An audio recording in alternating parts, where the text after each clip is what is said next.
Pessoal, estamos aqui parados na rodovia. O carro começou a fazer um barulho estranho, né? E tá saindo uma faísca ali.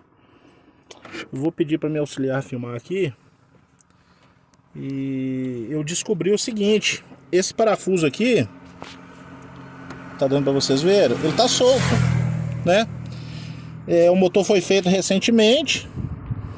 A culpa não é do mecânico, porque o motor já veio montado da retífica, né? Então fica um alerta aí pra vocês. Eu não tô com ferramenta apropriada aqui, né? Então a gente tem que improvisar. Fica um alerta aí pra vocês. Sempre dá uma conferida, né? Beleza? Isso aí me ajudou e pode ajudar vocês também.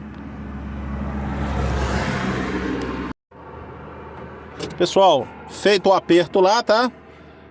Da porca. Agora eu vou pedir pra dar a partida, que vocês vão ver que deu certinho.